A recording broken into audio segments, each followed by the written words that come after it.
They see me now as the guy that with his shirt off, who can do 4,030 pull-ups in 17 hours, who can run 205 miles in 39 hours, who can do all this crazy shit. But what they don't understand is they don't understand the journey that it took me to get to this point. Most of my life, people didn't know it. So, my mom got abused physically and mentally by my dad. There was an incident one time when my mom got knocked out on top of the stairs and he dragged her down the stairs by her hair. And at 6 years old, I'll never forget this. In my mind, I was always afraid. My whole life I was afraid, but I had this voice, this conscience that would always be battling me, saying, hey, you gotta get up and do something. It seemed like bad shit was always happening, but at a young age, I felt like I was a man of the house. My dad beat the hell out of me. School wasn't great for me. So everywhere I went, I was having all these kind of obstacles hitting me in the face. So I became a really closed person. It's like two sides of David Goggins. There's one side that was like, I'm a tough guy. That was the outside surface. But on the inside, I was a kid that was just hurt, that needed all kind of help, but no one knew it. From the age of 19 to the age of 22, I gained 125 pounds in that time frame. I went from 175 to almost 300, to 297 was my heaviest. And I started finding things that was comfortable.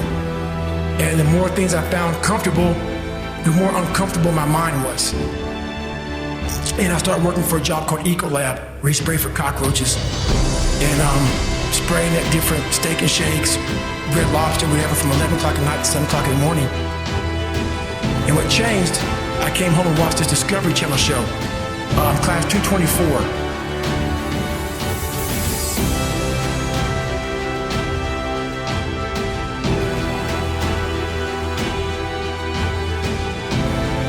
I was watching these guys going through Hell Week. Hell Week, the most dreaded week of months. It's the ultimate test of one's physical and mental motivation. A round-the-clock regimen of intensive physical training and harassment, with as little as 4 hours of sleep during the entire period. And these guys ringing the bell, quitting, dropping their helmet down, rolling out. A lot of guys just leaving. And I saw real men, what I thought were real men who were staying. That's where everything changed for me. At 297 pounds, I decided to be a Navy SEAL. To get into the class I had to get into, I had to lose 106 pounds in less than 3 months. So my first run, when I decided to lose the weight, my idea was to run 4 miles for my first run. I didn't know how bad it's gonna hurt me. I ran a quarter mile and walked home. I walked home and sat on my couch and cried. I sat down and I gave up. I said, this ain't gonna happen. I could lose 106 pounds and I can't even go a quarter mile. And my mind just kept with me. And kept thought, you're not good enough, man. This isn't for you, man. These guys are the baddest motherfuckers on planet Earth. You're not that. I had 2 options. To either be that 300-pound guy who sprayed for cockroaches and made $1,000 a month, or I can totally just sack it up and fail and fail and fail until I succeed.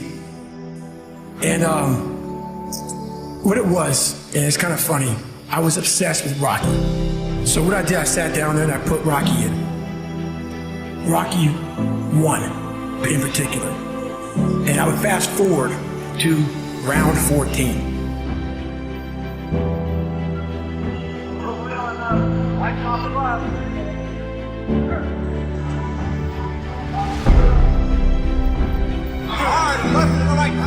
When Apollo Creed beat the shit out of Rocky, beat the shit out of him, he kept fighting. He was a dumb fighter, couldn't read, couldn't fuck, that was me.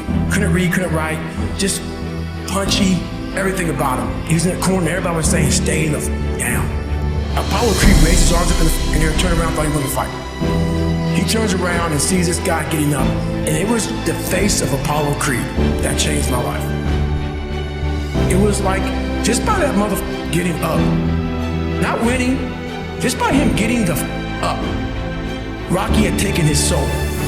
Had literally taken his soul. His head goes down, he looks at him like, what the are you? I wanted to be that. I wanted to be the guy that people looked at but said, this motherfucker is gonna keep coming after whatever the fuck is in front of me. I wanted that. I wanted that worse than anything in the world. I wanted to feel something besides defeat.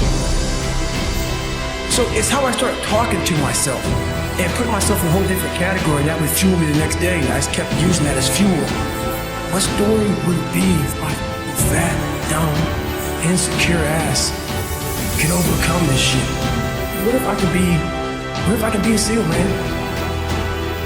The second day, I went right back after it again, but I started realizing I can't run that far. So what I did was I became damn near a professional cyclist with the miles I put on the bike. I rode a bike a lot. And I spent hours in the pool. I went to the pool an awful lot. So I started fitting a whole bunch. And then the bike got easier. I was able to run more. I went from like 1 mile, 2 miles, and then from 2 to 3, then I went from 3 to 6. Just going further and further. And then when I got through running, I go to the bike. I go to the pool. If I got tired somewhere, my legs were tired, I go to the gym. If it was raining outside at 3 o'clock in the fucking morning, if it was snowing, my instinct was, we gotta fucking go out there. And I lost the weight. I went back to recruiter, I got into that class, and I went through 3 Navy SEAL Hell Weeks in 1 year.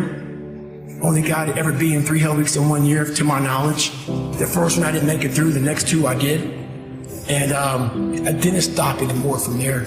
And I started realizing through this process that the mind is what you created.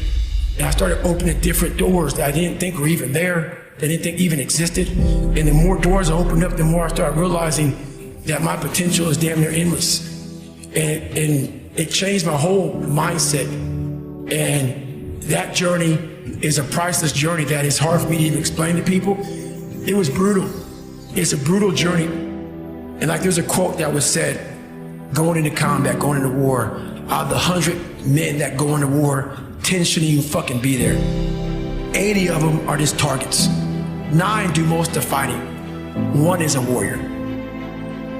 And it's a true quote to life. There's so many people who just show up to life that shouldn't even be around.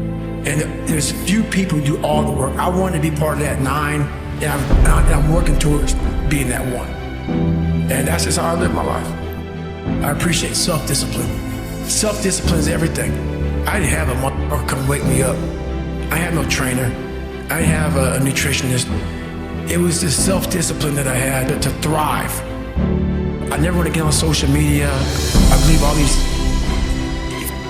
cameras and phones and shit, it takes you away from the most powerful thing in the world, which is your mind. I make a very small salary from being retired from the military. I'm a minimalist motherfucker. Give me a backpack, a fucking ground to sleep on, and a pull-up bar, and some running shoes, and a Subway sandwich or some shit, and I'm straight. That's all I need. I believe in patience. I'm a patient dude. This is how you get somewhere in life. I'm on a journey of life, and we all have a different journey. I want to be able to look back on my life when I'm all dead and be so fucking proud of myself. This is all temporary shit to me. I want to be forever proud of who I was as a man. If I die now, if I die at 8, if I die at 90, 100, I want to look at myself and say, proud of myself. I hope that this story can change somebody's life. I'm not the best at anything. I'm not gifted. I'm just driven. And it's all about trying to share that message with people. And it's not about being selfish. I'm trying to create a better me, so hopefully people who are hearing this are taking it the right way. I want you to see how far you can go. I like a motherfucker whose life is imploded, ain't got shit in life, and says, still gotta get after today, man. So that's when you move from motivation to driven to obsessed. And I want people to realize once you get to this portion over here, the driven obsessed part, you're gonna stop. I know you're capable of more. It's all on you. It's all on you.